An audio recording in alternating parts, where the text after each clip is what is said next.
I am live here for a special edition of the Beach Report as President Trump is live right at this moment. And he's speaking to House Republicans at an annual dinner for the NRCC. And I'm sorry, I gotta look at what the NRCC stands for. The National Republican Congressional Committee fundraising dinner. So President Trump is speaking right now, and we're a little bit late. Hi, Kat. But he's speaking now. But we're going to start from the beginning so that you don't miss any of it. So, sometimes it pays to be late. All right. Wait a little bit till more people come on so you can catch it from the beginning. But from what I could see so far, it looks like the Republicans are going to give President Trump an award. So thank you, Kat. I love the hat too. And I'm sorry, it will trigger the TDS sufferers, but don't mind them. Hi, Two Stroke.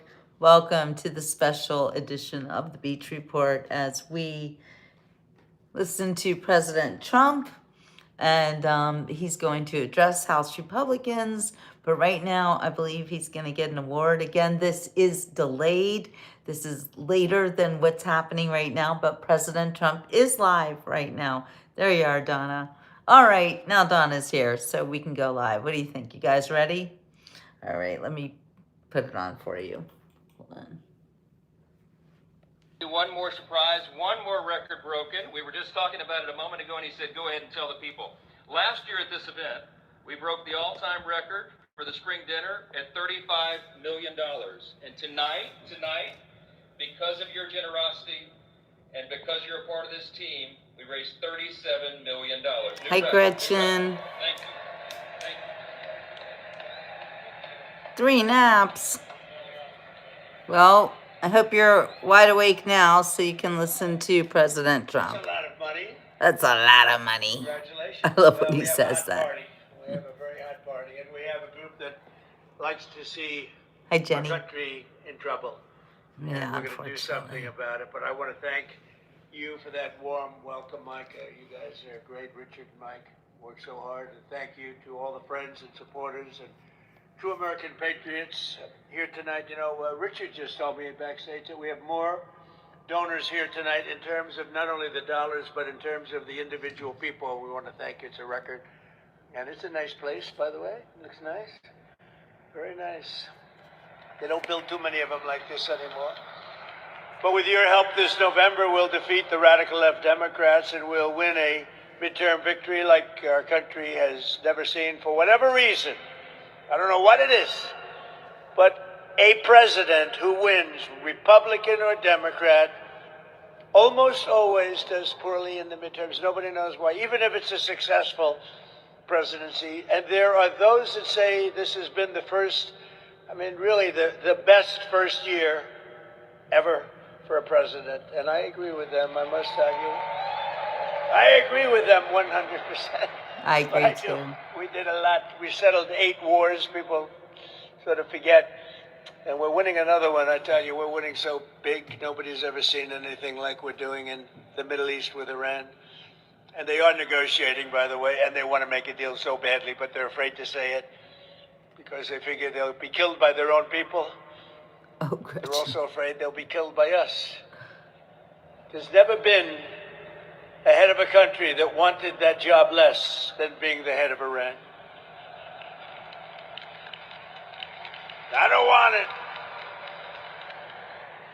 We listen to some of the things they say. We hear them very clearly. They say, I don't want it.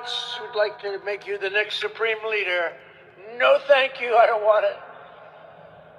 But I want to express my gratitude to the tremendous leader of this effort, and really, he's just an incredible speaker. He's going to go down as one of the great ever. Mike Johnson.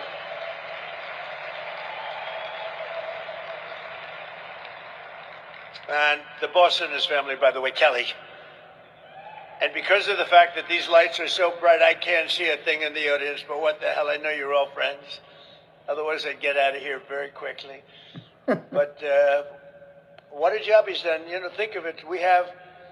When we have a majority of 3, we feel so thrilled. Then it goes down sometimes to 2. Then it goes down to 1.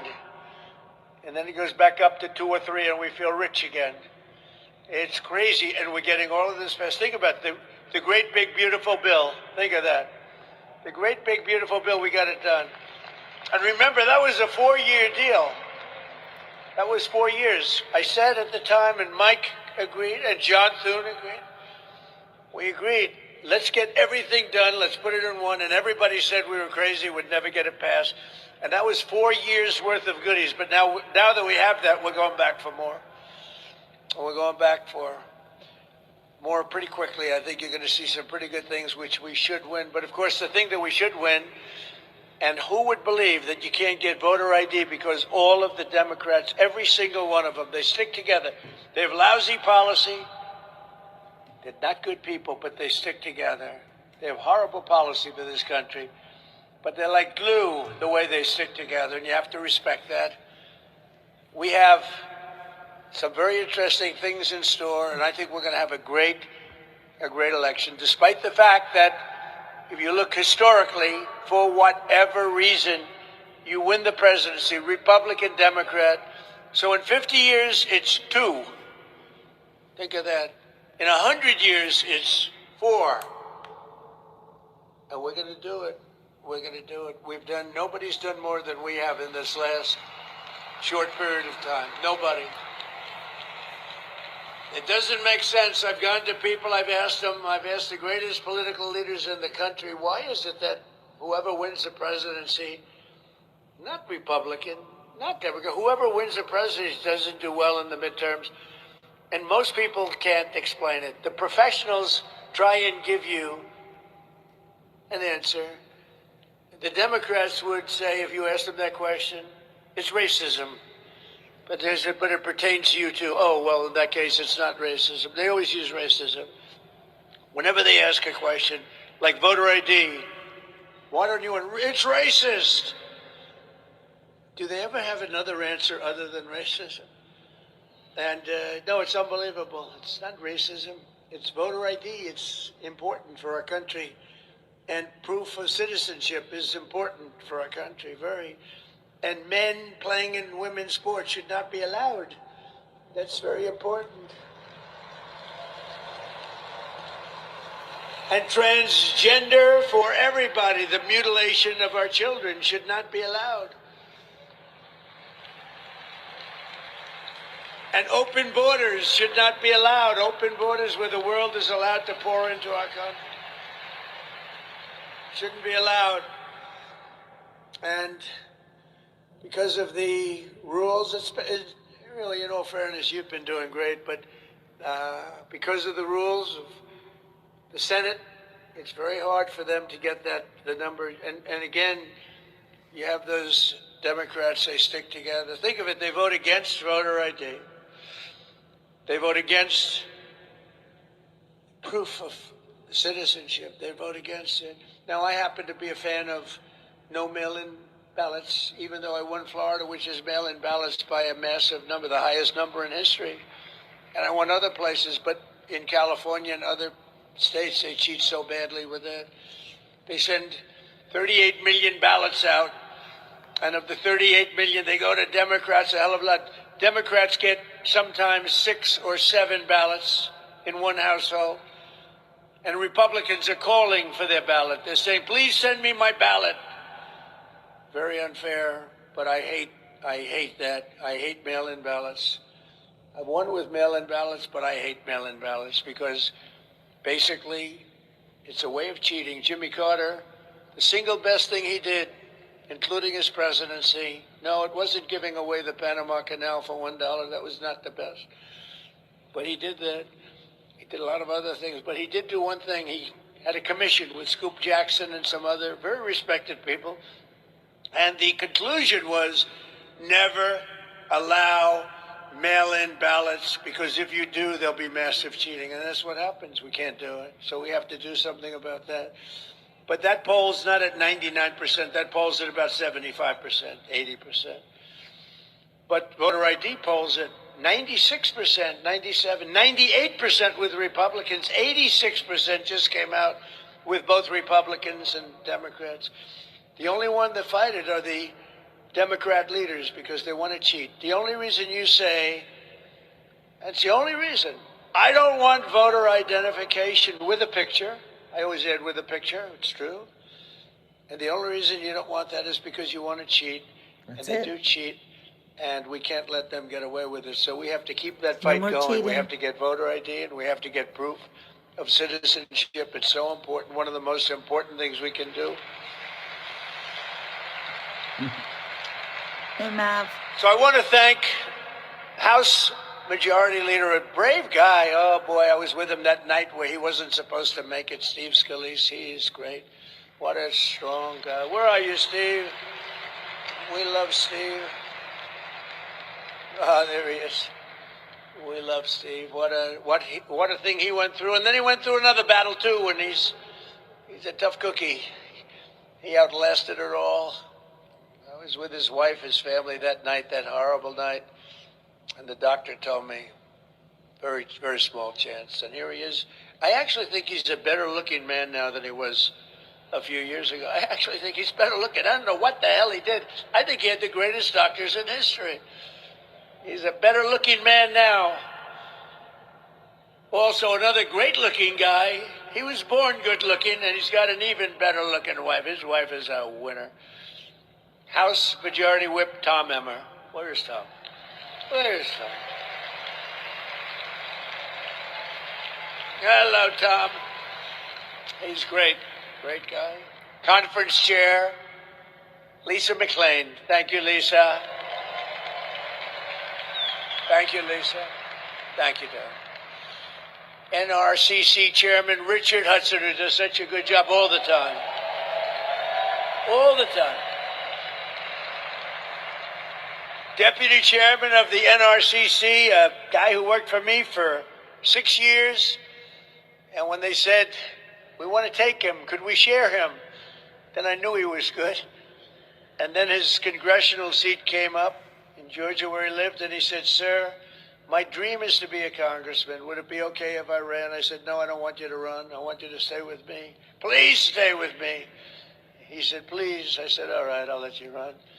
Brian Jack, he's done so great. Brian Jack. It's always a tough name to have somebody. You ever have the names Brian Jack? You know, these, I call them the two first names. You have two first names? People would say, you know, that guy Jack Bryan is fantastic. I said, who the hell is Jack Bryan?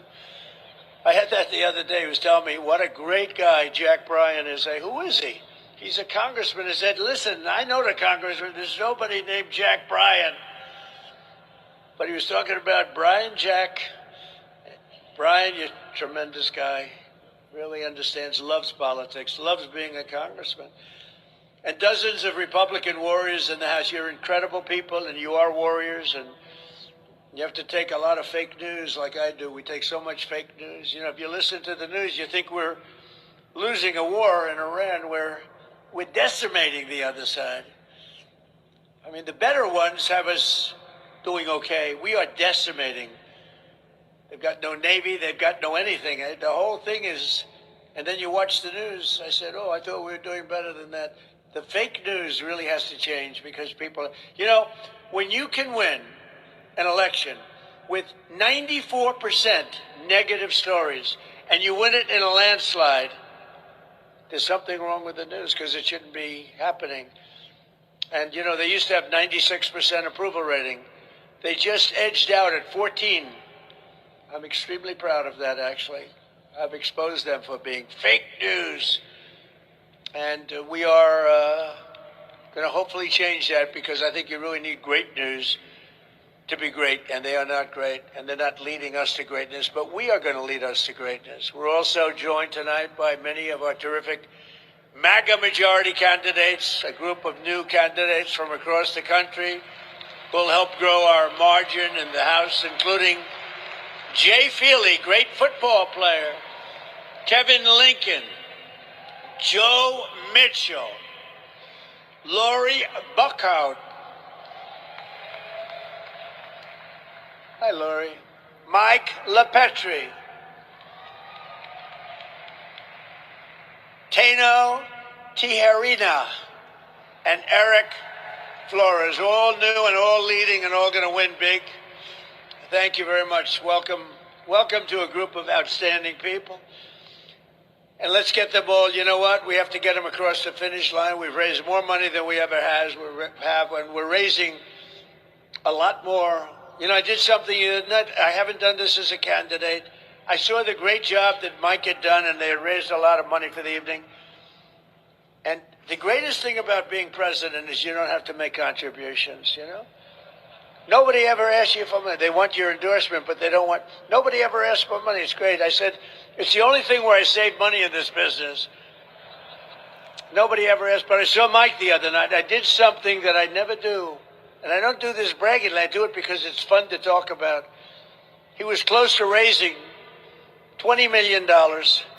And I said, I'll give you $1 million so you hit your mark. I gave him $1 million. I never do that in politics. I never do it. But I do it for him, and we're going to do a lot more, by the way. I'm going to do a lot more. We've already raised a lot of money, but I'm doing a lot more because we got to win. Our country's at stake, really. Our country's at stake. These people are crazy that we're dealing with. The State of the Union speech. You don't mind if I go off this crazy teleprompter a little bit? It's boring when you do the teleprompter thing. Well, it's very boring. But no, we had the State of the Union speech the other night. I announced all these heroes, and I announced women that have gone through tragedy, like the incredible woman who lost her daughter to a maniac when he slashed her from behind, right? And I say, please, please, say hello. And she stands up devastated. And the Democrat did. No movement, no heart, no anything. Then I announced a Congressional Medal of Honor being bestowed on the captain, a helicopter pilot who helped us win in Venezuela by landing a helicopter when his leg was practically shot off, with blood pouring down. You know, they land the big Chinooks, a lot of people, a lot of great soldiers in that helicopter. And he was shot from underneath with machine gun fire. Leg was practically chopped out. And if you know about helicopters, you land the helicopters with your legs. And he had legs that were not in good shape. And he landed it. He was high up, and he was able to land it exactly where it was supposed to land. Without that, the mission would have been a failure, probably. Had to land exactly in that spot, exactly on time. And he got it, and then he said, okay, I'm going to pass out now. Take over. Can you imagine that? And we gave him the Congressional Medal of Honor, and the Democrats sat there without movement. Then we gave another Congressional Medal of Honor to a 100-year-old hero, 100 years, who was a legend in the military for what he had done. We gave him the Congressional Medal of Honor, 100 years old, and the Democrats sat there emotionless, no clapping, nobody standing. Republicans, you did very well. You were going wild for all of them. Now, at the end of the evening, they were clapping on everything I said because they were called in by people watching on television. Did you see they were passing around notes? And they were saying, you guys are being killed tonight. Start clapping. And they were clapping for everything. Everything I said, even good Republican things, they were clapping wildly. But it was too late. They have no heart. And now you see what they're doing. They're just creating chaos. They want to create chaos. It's all they're good at, creating chaos. They can't do policy, no good. But they're doing it for two reasons. Number one is they want to deflect from all of the tremendous success that we're having in this military operation. I won't use the word war because they say if you use the word war, that's maybe not a good thing to do. They don't like the word war because you're supposed to get approval. So I'll use the word military operation, which is really what it is. It's called a military decimation. But they don't like the good publicity. They don't like to see us succeed. They want to see our country fail. And also, what they really want is they want illegal immigrants to come in. Criminals doesn't matter because they want to get their votes. They think they're going to get their votes, and we're not going to let this happen. We're not going to let our country be destroyed by these people.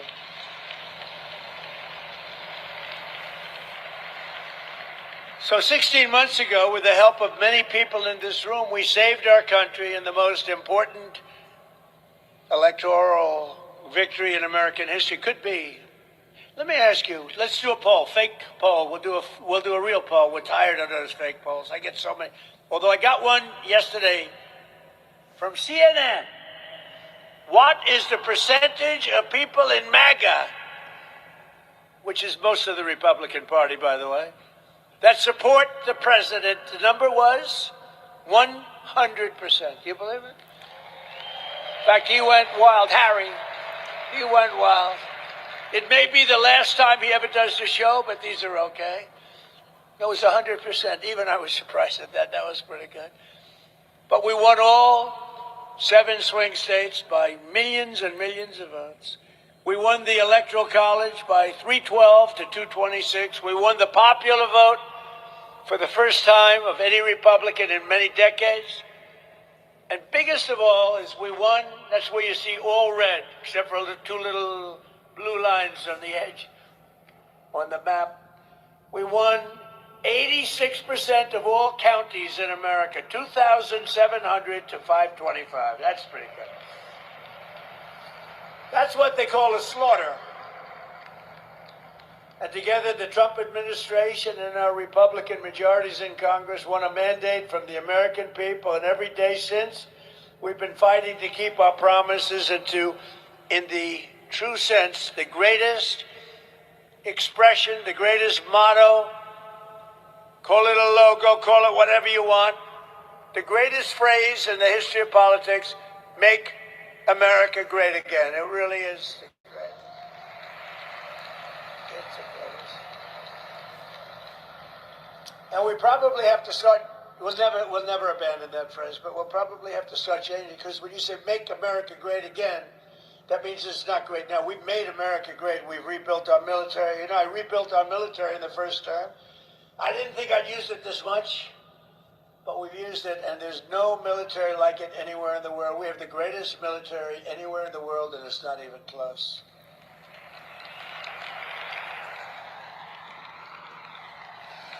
And with the help of our Republican warriors that are right before me in the House, we ended the illegal alien invasion of our country, passed the largest border security investment in history, and achieved the strongest and most secure border on record. I built 1,000 miles of wall, and without that wall, we could have never done what we did. And for 10 months in a row, this is outside, I mean, this is the facts. In fact, these numbers are given by people that they say are predominantly Democrat. They're the ones that make it up. For 10 months in a row, 0 illegal aliens have been admitted to the United States of America. Think of that. That's pretty good. That's pretty good. We've also accomplished the largest reduction in illegal drugs in history, in the history of our country. Think of that. With the flow, deadly fentanyl across our border is down by 61%. Think of that, 61, not good enough, but I'll tell you what, it's down 98% coming in by water. Do you notice that? And we're trying to find out who the 2% are, because we think they may be the bravest people on earth. They are brave people. Either that or they don't watch television. One of them. I think it's that they don't watch television. Down 98% by water. We had a lot of it coming in by water. And now, if you watch closely, you'll watch that same treatment being given to land. Land being much easier than water. We did the water first. That forces them onto the land, and then we're going to do the land, and you'll be very happy about it. We've reduced drugs coming into this country by an astounding amount. Now the Democrats have shut down the Department of Homeland Security in an attempt to return to open borders where criminals come in from all over the world. From the Congo, they come You know, the Congo opened its jails and released all of its prisoners into the United States of America through the totally open southern border, Sleepy Joe Biden border. The TSA agents have been hurt badly by the Democrats who made 3 different deals with us over the last short period of time, breaking the original one and then breaking the current ones because they don't want to settle, they want chaos. As I said, so there are great military triumphs against Iran can't be displayed on television because they're displaying airports. But I have to tell you, they did one thing that's been helpful. We decided to use our great patriots of ICE. These people are great. They have endured so much punishment, all because they want to get murderers, drug dealers, people who are totally mentally insane, many of the worst criminals in the world, get them out of our country. And in so doing, I sent ICE to the airports yesterday, and they have been so great. Woo! It was great They when have he been did. so great. And you know what's happened? And they didn't need any rehabilitation, but they did in terms of the fake news. And they're doing such an unbelievable job at the airports that they had one line. It was 4 hours yesterday, and today was a half an hour. Big difference. And if we have to, we're going to send in the National Guard if we need to, because we only, we have 6,000 ICE agents, and we have 40,000 of the other people that they're helping out, some of who really were forced because the Democrats don't want to pay them.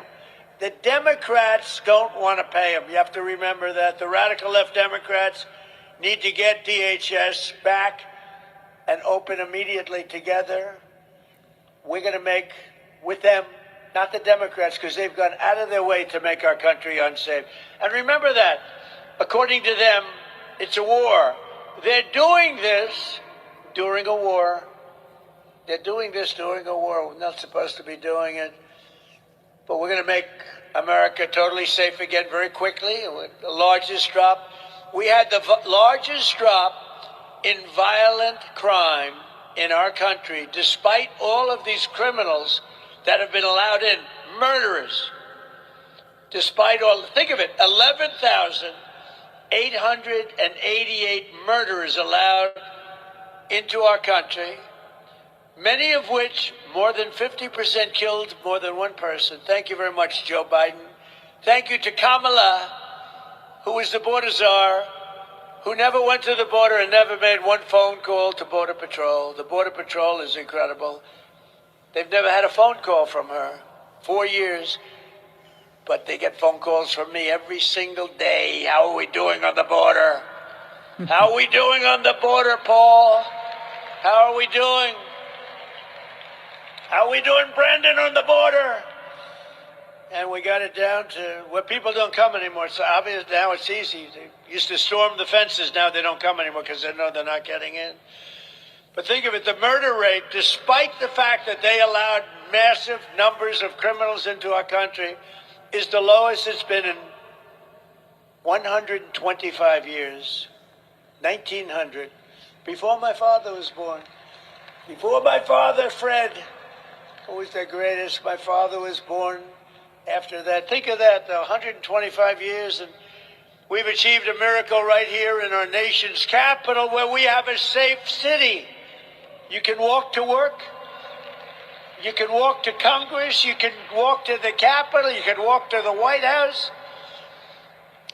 When I came, this place was so dangerous.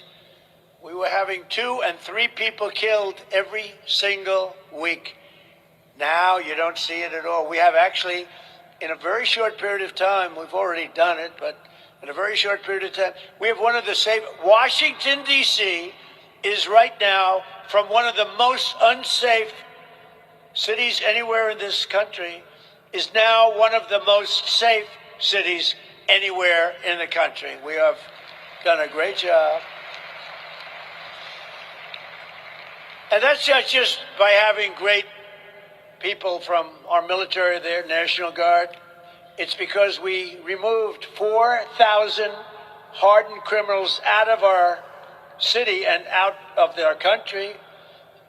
in some cases they were so dangerous and so bad, they came from Biden. This guy that couldn't walk off a stage. See the stage? See how many stairs are here? All of it. He could never find the stairs. And people don't want that. People want a president that's able to walk off and find the stairs. Could never. Do you ever see that? Where he looks out, oh, I'm finished. First of all, his speeches were extremely short. They lasted a matter of seconds. And then he'd walk out.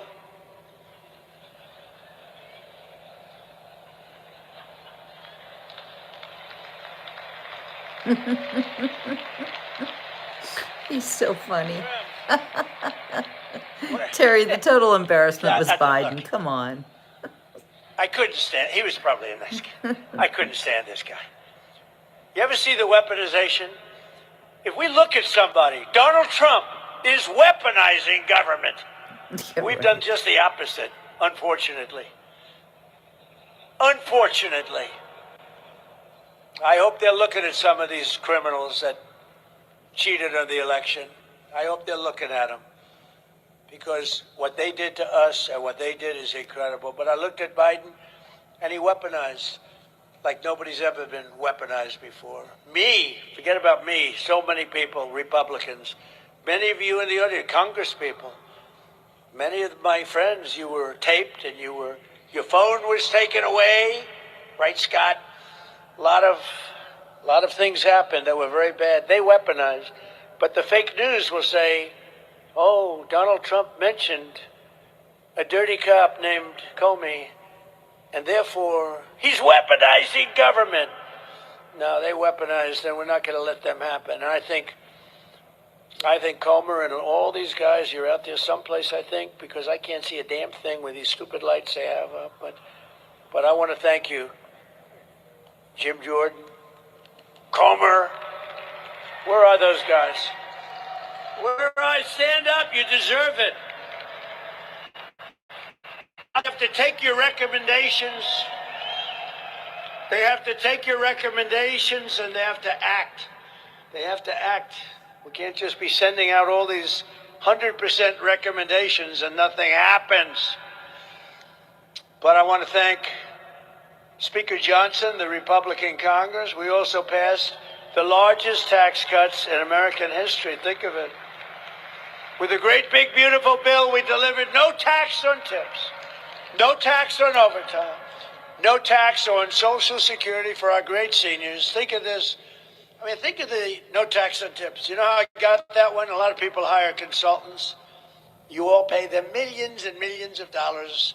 I was having dinner with a group of Republicans in Nevada, a state that we never win, right?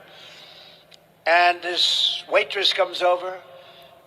And I won't say she was beautiful, because if you call her beautiful, that's the end of your political career. So I refuse to say. I refuse to say that she was so beautiful. At the end of your career, it's true. If you call somebody beautiful nowadays, it's over. You resign in disgrace. So I will not say it. I said, how are you doing, Gina? Sir, it's terrible. The government's after me for tips. I said, really? Do you have, do you report your tips? It turns out the hotels pretty much report their tips. It's actually not quite as good as you would think. She said, no, sir. Sir, may I make a suggestion? What? What do you want? What do you know about politics? No, I'd like to make a suggestion. I'm voting for you, sir. You should have no tax on tips. She said, what? No tax on tips, sir. I said, say it one more time. No tax on tips, sir. I was with a group of 12 people. I got up, immediately walked outside of the restaurant where there were about 250 lunatic media. I said, ladies and gentlemen, after an exhaustive study, I have decided to have, as a very big part of my agenda, no tax on tips. This has been years in the making.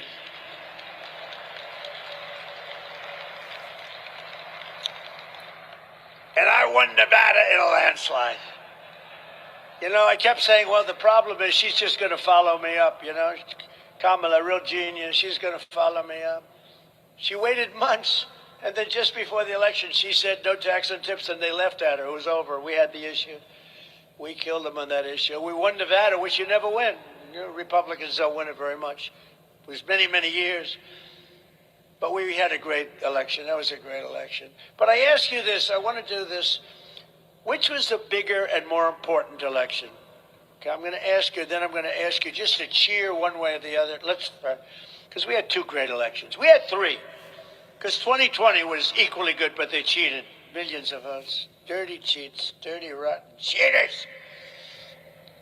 Which was the most important election? Which was the more glamorous? The whole thing, right? Which was the better election? I'm going to go 2016 or 2024. Ready? 2016. Whoa. 2024. Wow.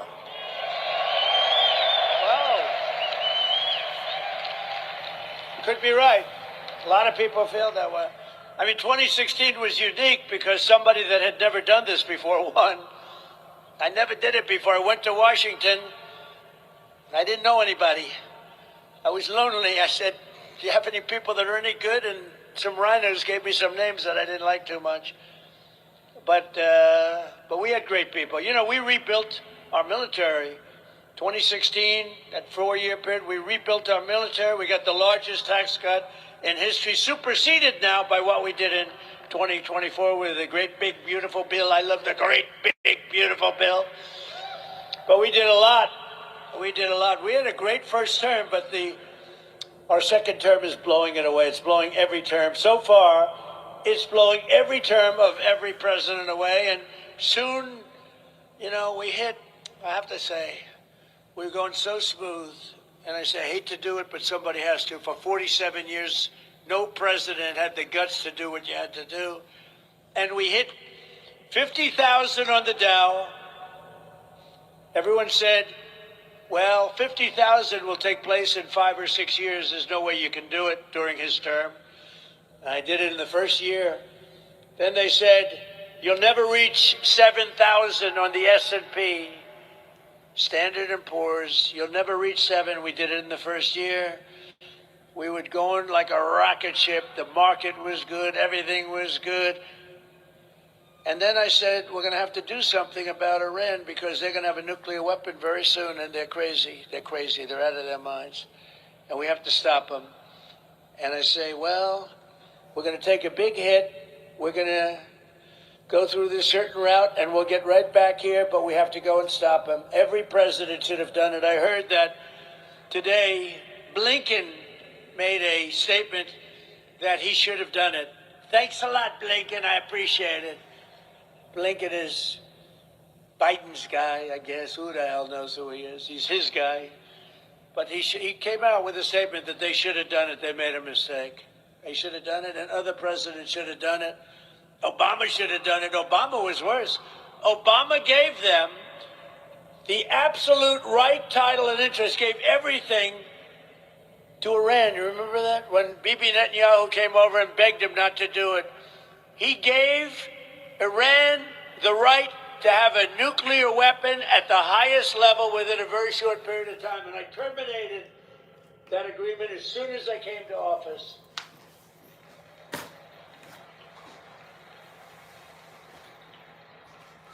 And if I didn't terminate it, that weapon would have been used 3 years ago, would have been used a long time ago. Then we stopped it a second time with those beautiful B-2 bombers. They went in and they knocked the hell out of the nuclear potential. And if they didn't do that attack, Iran would have had a nuclear weapon within 2 weeks to 4 weeks after the attack. But we did attack and we obliterated the site. And we saved it there too. We did many things. Taking out Soleimani was very important. He was an evil man. But that was a big event. We took out, in my first term, we took out Soleimani, and they never had leadership that could compete with that. He was an evil guy, but he was a real leader, and he was a very tough general. Probably wouldn't have been quite as easy, I will tell you. I don't think we would have would have taken us an extra day. But under our leadership, America is also highly respected again. Perhaps we are now respected like never, ever before. I don't think we have ever been as respected now.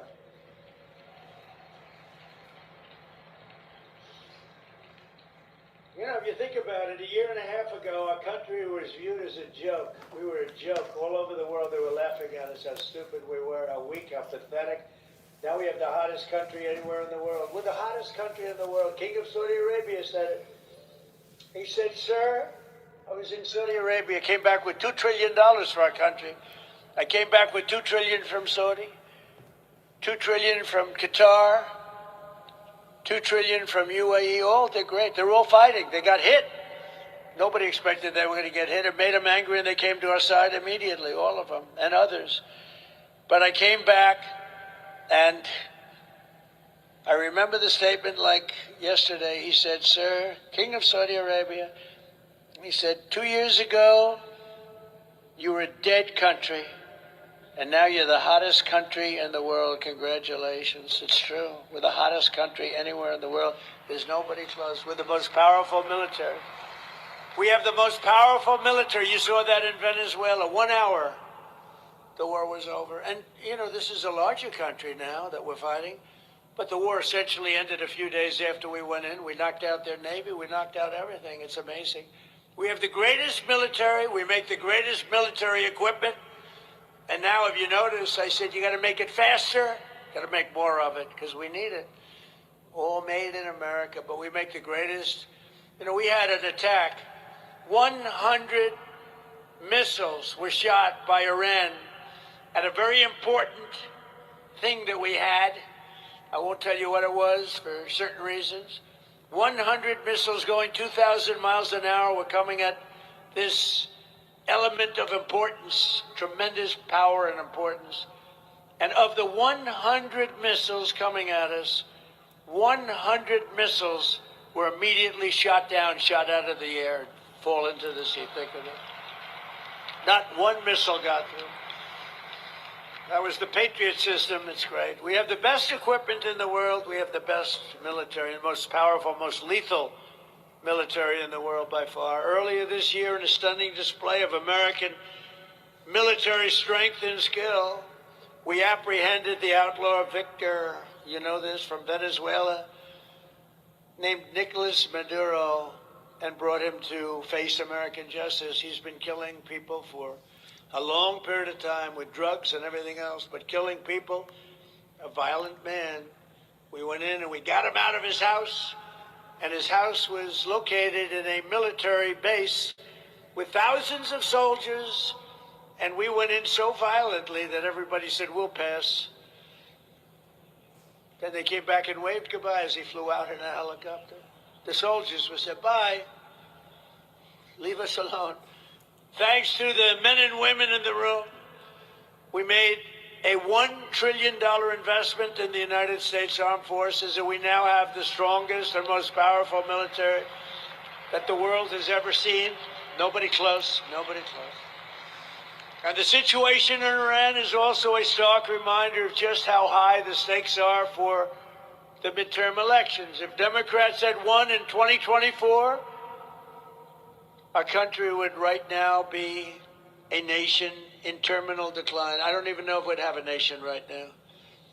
The spirit was so bad. You know, something I'm very proud of, if you go back a year and a half, you know, we couldn't get people to join the military, the police forces, nothing. The Army, the Navy, the Air Force, the Marines, the Coast Guard, Space Force, they wouldn't join. They didn't want to join during Biden. His last year, they had the worst recruitment in the history of our country. 1 year later, we set records on recruitment. We had the greatest recruitment in the history of our country. The spirit was back. But Iran would long ago have had a nuclear weapon if it weren't for us. The entire world would be under mortal threat, and the prospects for peace in the Middle East would be absolutely shattered forever. And forget the Middle East, we would have a cloud over us too, because he would have used it, and they would have used it on us without hesitation. Our military would be woke, politicized, starved for resources. ICE would be effectively abolished. They would have terminated ICE so that all these murderers and drug dealers and killers and the mentally insane would be in our country instead of being shipped back to their country like only ICE could do. These are great patriots that have been abused. And I said before, and I mean it, the people are saying, what nice people. Now, I must tell you, when I first sent them in 2 days ago, I looked and they were wearing masks. And I think they have to because a lot of people are up. But in an airport, no. I said, fellas, do you mind taking off your masks in the airport? And they took them off. And people said, wow, these are nice guys. And they're helping the people with their bags. They're moving things along. It's a beautiful thing to see. People are starting to say, ICE, you're nice guys. We really appreciate it. So the Democrats, in their violence and viciousness, have done us a favor. But the cost of energy and electricity would be the highest ever, which it was prior to this administration. Inflation would be soaring to country record levels. You know, we had the highest, I inherited, the highest inflation in the history of our country. They say 48 years, what difference does it make? It's the highest in the history of our country. And our nation would be ravaged by rampant crime, woke lunacy, and transgender for everybody. That's where we would have been. People would have been flowing into our countries at the same levels they were destroying. They were destroying our country. And, you know, we are a party, remember this, it's okay, it's a pretty obvious statement, I think, but we're a party of common sense. We are the party of common sense. Because whether you're conservative or liberal, it's really not about, it's really common sense. You need borders. You need education. You want to buy a house. We're the party of common sense. We don't want to have men playing in women's sports. You got to look at some of the records. Weightlifting, a record that stood for 18 years in the women's category, was shattered by a male who came in and broke the record by 128 pounds. You think that's good? That's not good. And he was a lousy weightlifter. As a man, he was a loser. Can you believe it? He felt awfully good. She felt awfully good about herself. But from now until November, we're going to fight. And I'm going to personally campaign for every one of you. We're going to go to win in midterms. We're going to have even bigger majorities in the House and the Senate than we have today. Going to help all of you.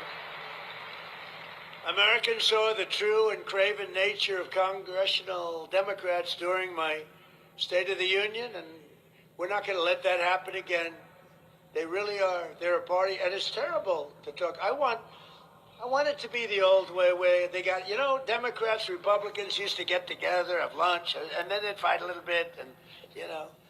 But it doesn't seem to be happening that way. And this is before me. Because if you go back to Obama, he was a great divider. He divided this nation. He was a lousy president. The worst president in history was Biden. But Obama was a terrible president. He was a divider. He did so many bad things. They're the party of fraudsters, criminals, radicals, illegal aliens, high taxes, and putting America last. That's what they are. They put America last. Republicans are the party for every hard-working patriot. And we do something very much different than them. We put America first. Put America first. So as we rebuild, and it's going to come back very quickly. It's already back. I mean, it's back. It went down a little bit. I actually thought when I went on this excursion, as I call it, excursion into hell, excursion into a terrible place, when I went on to do something that for 47 years should have been done by any of the other presidents. And you heard numerous of them said they wished they did it, but they didn't have the guts to do it.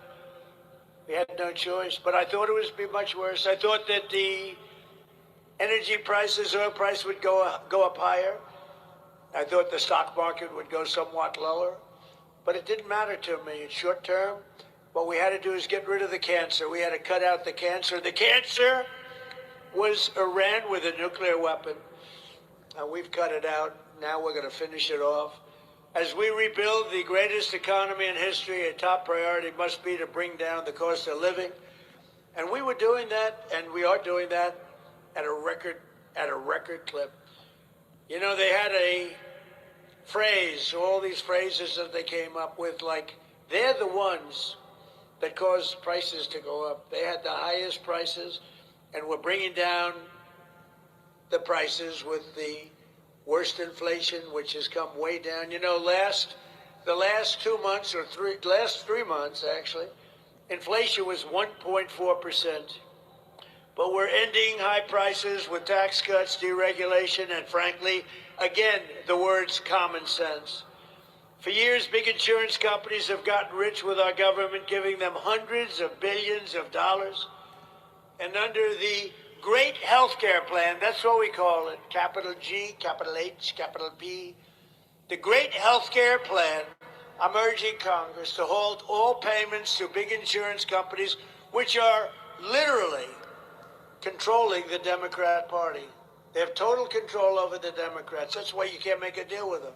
The insurance companies have taken in trillions of dollars. I want this money to go directly to the American people so they can buy their own health care. And it's going to be better care at a lower cost. And you guys can do it. You can do it. Every time I mention that, it's like it goes viral. Give the money directly to the people so they can buy their own. You'll pay much less. They'll pay much less. But the Democrats won't do it because they're totally in the pocket of the insurance companies. How about stocks that have gone up 1,400, 1,500, 1,700%? As part of this plan, we also need to maximize price transparency. It's a big deal. Doesn't sound very glamorous, but it is. In addition, it's time to codify my most favored nation's policy on drug prices into law. We have lowered the price of drugs by 50, 60, 70, and 80, and 90%. And there's another way of figuring. You could also say, depending on the way you phrase the statement, 400, 500, 600, 700%. Nobody's ever seen anything like it. I got other countries to do it with the threat of tariffs. I said, if you don't approve it, because I got the insurance companies to do it, the health, we needed insurance, we needed everything. No other president tried to get this done. But basically, very simply, our drug costs, prescription drugs, were far more expensive than any other country anywhere in the world, the highest prices of any nation anywhere in the world. But under the deals I negotiated, we go from the highest price ever paid to the lowest price in the world. It's numbers that nobody's ever seen. It doesn't even get covered in the newspapers. We got to talk about it. That alone should win the midterms. But nobody talks about it. That's why I talk about it. Think of it, I lowered prices by 50, 60, 70, 80%. Nobody even wants to write about it. That's because the fake news is fixed. It's rigged. It's dirty. It's dirty press. For years, Democrats promised to reduce drug costs, but we got it done. All they did was talk. We got it done. I tell the story of my first term, my third year. I was the first one in 28 years to lower drug prices. 0.25%. I was so proud of that. I had a news conference. Ladies and gentlemen, I'd like to announce that I lowered drug prices by 0.25%. First time in 28 years. The prices went down from January to December, right? Now I'm lowering prices by 70 and 80%. Now we can have it, but nobody wants to pick it up. Nobody wants to pick it up. It's pretty incredible. But the people understand. The people get it. That's why I got 100% in the CNN poll. Can you believe it? 100%. They must have made a mistake. Boy, those people that put that poll out got fired by CNN very quick. They're no longer working for that wonderful crooked network. How crooked is CNN? But you know what's worse? I think ABC fake news is worse. But George Stephanopoulos, they had to pay me $16 million for what they said. CBS had to pay me $38 million for what they said. It's actually pretty good. You know, if you bring lawsuits against these guys, they're so corrupt that they pay it. How about, this one hasn't been determined yet, how about BBC, where they put me out and they have me saying, and you can't tell the difference, things that I never said that were terrible. It turned out they put out news and they changed my words, having me say horrible things. I said to my wife, I never said that. Well, darling, you said it. Look, your lips. Let's watch TiVo, one of the great things in history. Remember, television would be no good without TiVo or its equivalent. How about, wouldn't television be terrible if you couldn't play it back? You'd go absolutely crazy, right? So I play it back, and you're right. I said, you're right. Could I have said that? It's so horrible. And we checked it out. It turned out it was done by fake news. It was fake news. They put words in my mouth, sentences and paragraphs in my mouth that was so horrible. So we brought a suit against them, and they admitted they were guilty.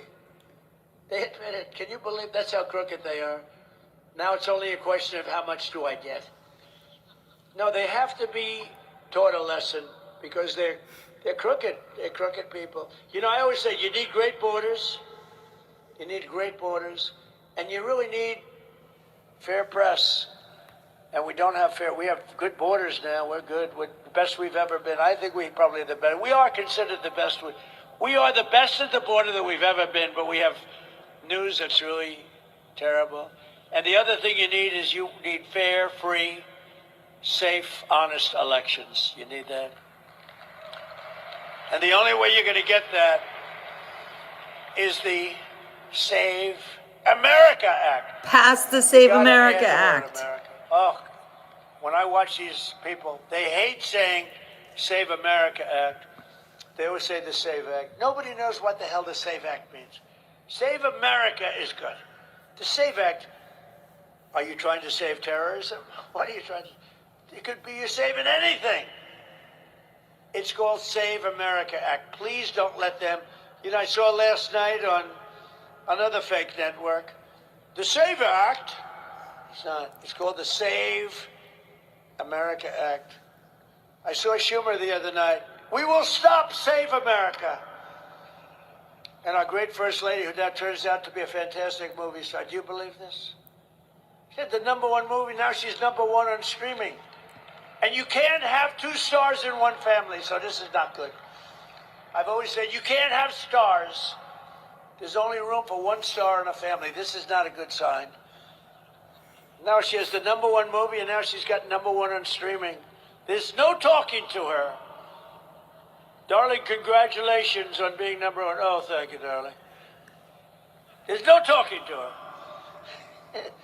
But she's doing a good job as First Lady, I'll tell you. She really is. People love her. People love her.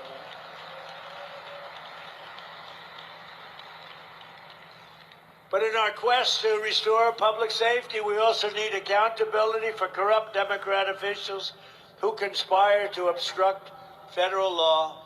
Less than 1 week ago, a precious 18-year-old college student named Sheridan Gorman was shot and killed while walking in a park innocently. The illegal alien monster child was, is total animal. Remember when Nancy Pelosi got angry because I used the word animal in describing a savage killer? We were okay with it. Didn't bother me at all. The illegal alien monster charged with Sheridan's brutal murder had come illegally from Venezuela, had been released into our country by Sleepy Joe Biden. He had no idea what the hell he was doing. That's why he was, okay. Which is a better term? Sleepy Joe or Crooked Joe? Crooked Joe Biden, please. Sleepy Joe Biden, please. A lot of people like Sleepy Joe. Oh, he's pathetic. Worst president. But he was then arrested again and released again by the Democrat governor, J.B. Pritzker, one of the worst governors in the history of our country, in the sanctuary city of Chicago. You know, we would stop crime in Chicago just like we did in Louisiana. We had great success. Memphis, Tennessee, a crime capital. We got it down 71% in a matter of a few months. Washington is the one that we talked about already. So amazing how great we've done. But we could go to Chicago if that slob would allow, if he'd just say, please come, Mr. President. People are being killed here all the time. Please come. I would come and you would have no crime practically. Chicago would be easy for us. But they don't want to say that because they actually, I think, like it. I don't know. They're sick people. But as you saw at my State of the Union, Democrat politicians, they don't care about American blood. They spill in there. A very demented pursuit of these open borders. Every American needs to know that the larger majorities in the House and Senate, Republicans will, remember this, will end sanctuary jurisdictions once and for all. We need a few more votes. If we get a few more votes, if we could get a few more in the Senate, and if we could get a few more in the House, we could do things that would be a miracle. We got to get out and win. The time has also come for Republicans to pass a tough new crime bill that imposes harsh penalties for dangerous repeat offenders, cracks down on rogue judges. We got rogue judges that are criminals. They're criminals. What they do to our country, the decisions that they hand down and hurt our country. And I can tell you something, I've gone through it. And the decisions that these people make, I got a decision on tariffs that's going to cost our country, not me, I do it a different way. Going to cost our country hundreds of billions potentially of refunds. Giving them back to people that have been ripping off our country because the Supreme Court didn't want to put one little sentence that all money taken in up till this date doesn't have to be paid back. Going to cost us hundreds of billions of dollars. So sad to see. And I could give you plenty of others too. Look at what they did to college sports. Look what they did. You do know, I mean, this is maybe not a sporting environment, but NIL, it's a disaster. College sports are a disaster. A judge made a horrible decision, and the decision got carried up. The appeal was terrible. And what they've done is destroyed college sports and destroying colleges because colleges can't afford to pay quarterbacks that never threw a ball before, that are 17 years old, $12 million to play college because every college is going to go bankrupt. Other sports aren't going to be relevant. Football is going to cause it all. Basketball to a much lesser extent. But your colleges are going to go bankrupt. Did you see where Penn State lost $525 million? Can you believe it? One of the great schools of Florida lost $450 million. Think of that. Because it's basically professional sports without a cap. And you can't have without a cap. And we had a good system. We had a scholarship system. It took 100 years to hone and perfect. And a judge who knew nothing about sports, a female, I believe, not that that matters. I have to put that preface in there. A female, I believe, who knew nothing about sports, totally upended all of sports, hundreds of years of sports in our colleges, and now we have a mess like you've never seen before. And you know who gets hit the hardest? Women. Because women's sports are being canceled all over college. And other sports that are more minor sports are being dropped. That means the Olympics are going to be a disaster because this was training grounds for the Olympics. We had unbelievable training grounds, and they had scholarships and everything. But they're being terminated because they want to be able to sign football players for $4 million, $5 million, $10 million. All because the courts decided to terminate sports in colleges. And it's a very tough thing to get it back because you have all different sports, all different levels of competition. Nobody knows what to do. A woman, a judge, made a decision knowing nothing about what the hell she was doing. Courts, bad courts in this country are costing us a tremendous amount of money. And the Supreme Court, that's right, of the United States, cost our country, all they needed was a sentence. Our country, hundreds of billions of dollars, and they couldn't care less. They couldn't care less.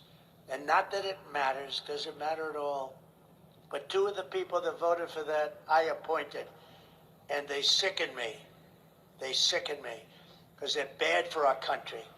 We need a tough new crime bill that imposes harsh penalties for dangerous repeat offenders, cracks down on rogue judges and prosecutors, and ends no cash bail. No cash bail has caused a problem for our country like you wouldn't believe. Killers, they go in, they get out. They go in, they kill 2 times in 1 day sometimes. If our Republican majority stand up for these priorities, the American people will stand with us in record numbers. We have to be strong, we have to be tough, and we can't let these thugs on the other side of the aisle push us around. Because what they're doing right now is wrong, and the public knows it. Now the public knows it, and they're on our side. But you have to fight, and you have to be tough. You have to be much tougher, and you have to stick together. Republicans have to stick together. So we won't just re-elect our majorities this November. We'll expose the corruption and radicalism of the Democrat Party. It's a lunatic. It's a party of lunatics. We'll defeat the forces of national destruction. We'll complete our mission of national renewal. And the Republican Party will grow larger, stronger, and more dominant than ever before. We have a chance to do that because we're competing against lunatics, and the public knows it, and they're seeing it every single day. And together with all of you, we will make America powerful again. We will make America wealthy again. We will make America healthy again. We will make America strong again. We will make America proud again. We will make America safe again. And most importantly, we will make America great again. Thank you very much, Republicans. Go out and win the midterms. Thank you very much.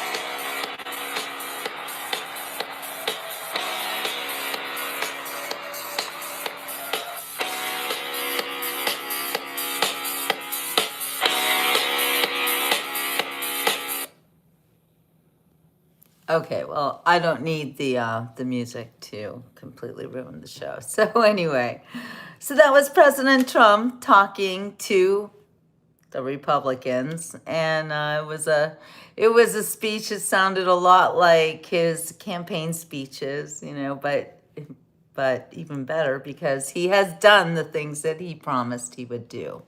Promises made, promises kept. So I know the trolls are going crazy here. I'm just ignoring y'all. I don't really care what you have to say because I want my country to be great again, and I mean it. All right, you guys, I am going to see you on tomorrow's Beach Report. And all you Patriots, thank you for showing up. It was great to see you guys as usual. And if you did like this President Trump speech, please give me a little like up there and subscribe if you're a Patriot. If not, bye. TDS. All right, you guys, have a wonderful rest of your evening. Ciao for now.